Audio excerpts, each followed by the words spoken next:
I mean, do humans exist? Does the human species exist?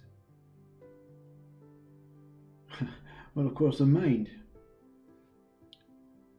It wants to create an example of what it wants to appear as. You see, the mind.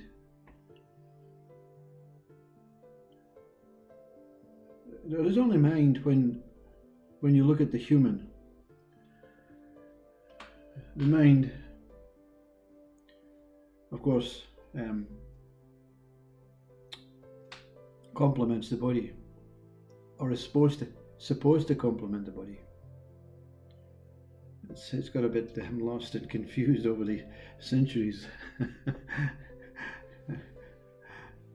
It has to wait for external complements now, you see. External minds integrating with your mind. Do you have a personal mind, you see?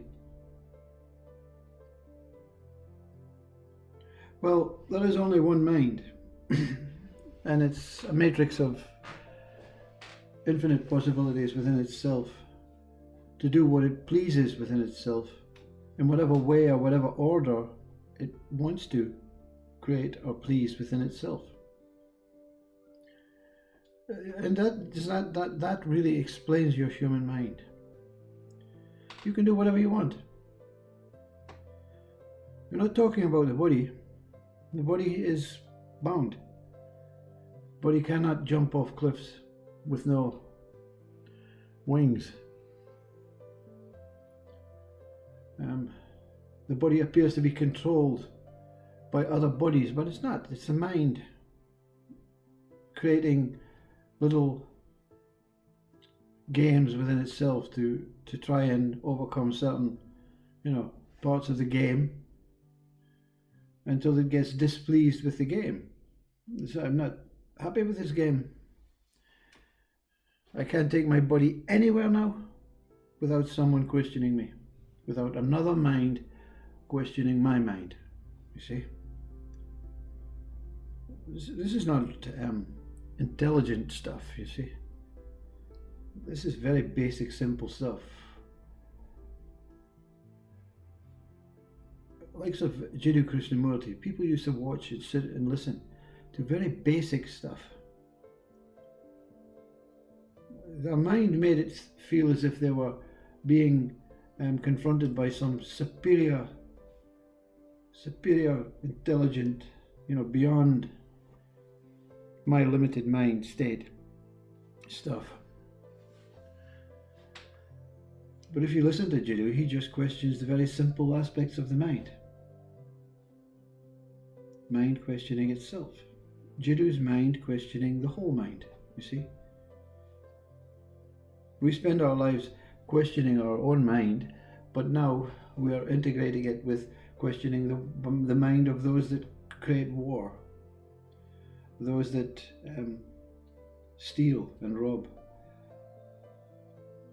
We question other cultures now, why they do their stuff and why they don't do it like us, like me. Me. So we're confused into understanding or blaming or taking responsibility. When it's my mind, it's perfect. When it's imperfect, it's someone else trying to make my mind imperfect, you see. So I can blame the world of mind, the whole mind. And this is feasible because one whole mind with infinite possibilities, giving you the option to do what you please in your life. But the relationship now with the mind and the body has become intolerable for some. Mental health, mental illness, delusional ego, power, driven manic dictators, minds that just feel so insignificant. They tell the world that they're worthless, they're meaningless, they're nothing, they're wasted energy and space, and that they should be taken out of this planet because of their inabilities and insignificance to the whole mind, you see. All problems arise from mind. So how is it? How is this? How is there a way out? You see? Well, of course, there's not a way out.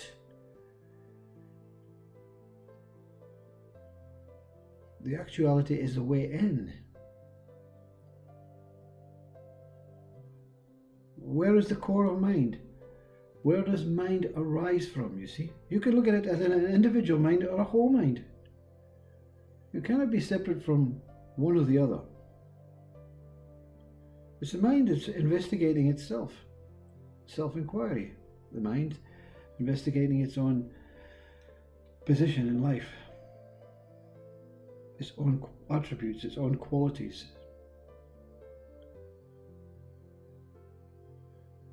Unfortunately, we engulf the brain with the mind's problems, and the brain gets stifled and is unable to operate the body clearly and concisely, because it's being interrupted every moment of every day with this thought-filled brain, mind, intelligent bullshit stuff. So the brain and the body organs, they become dysfunctional slowly over periods of times, and illnesses are born. Neuroscience will tell you about the neurons and how we can reprogram our brain, and which means actually remove the mind for a significant period of time until the brain gets some sort of peace and tranquility to reset and begin its rightful place as a brain, as a body.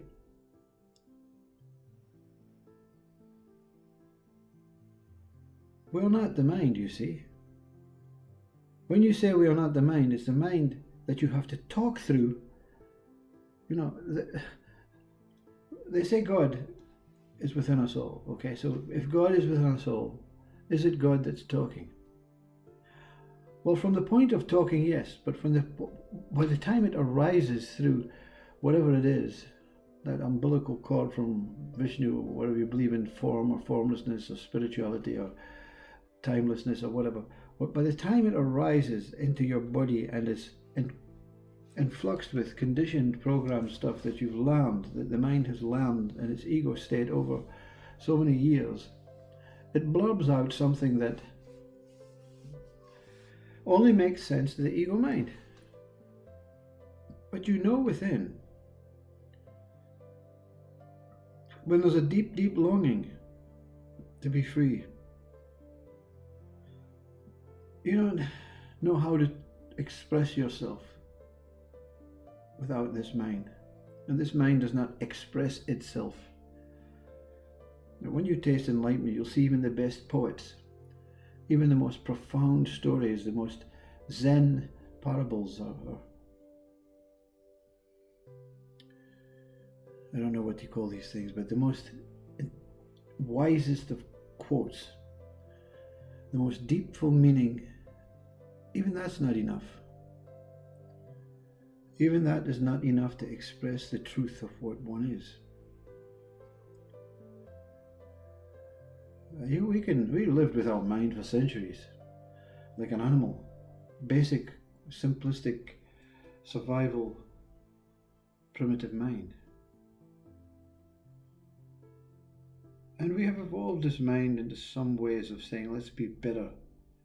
Let's be a better species. And it's actually disrupted the natural flow of the mind. We think we can create better planets than God, or whoever you think it is, Brahman, absolute source.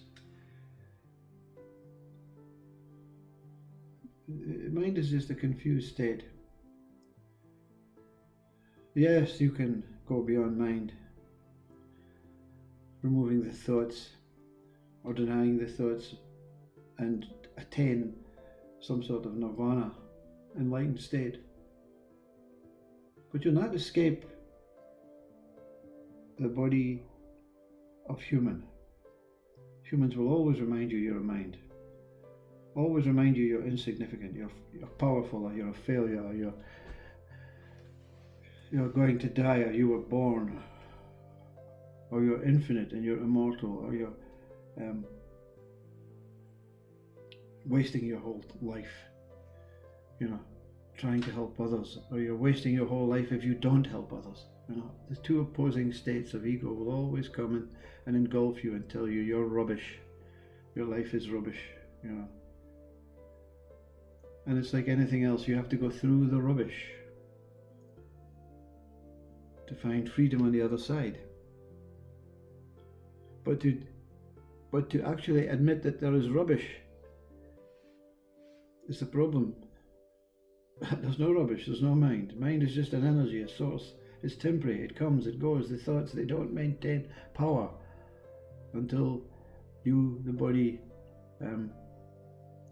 accepts the power of the mind and relinquishes its state of slavery and doing what it's told. The body, the poor body, the poor body. If you're going to feel sorry for anyone, don't feel sorry for their mind or your mind. Feel sorry for their body. The body is also temporary, but the tree doesn't get engulfed by other trees' problems. It doesn't get engulfed. It doesn't interfere with other trees' problems. Maybe under the Earth's surface there may be some sort of negotiation going on. I don't know. You see, I'm not some biologist or scientist.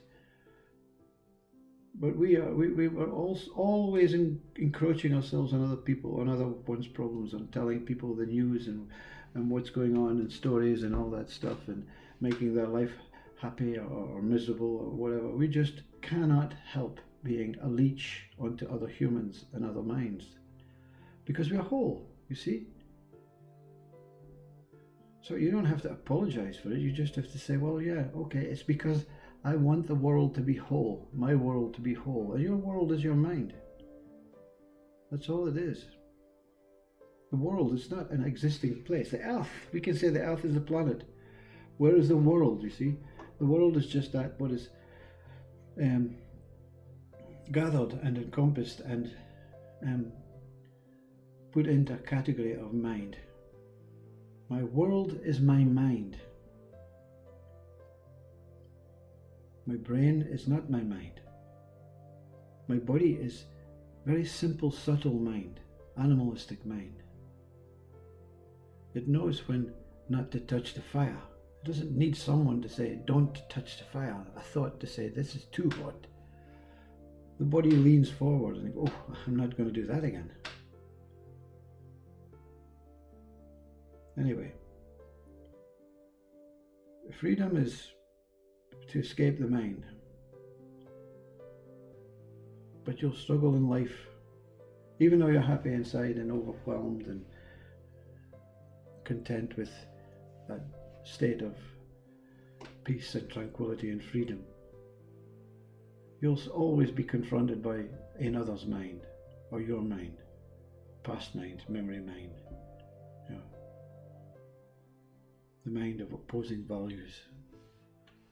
The diseased mind is the ego.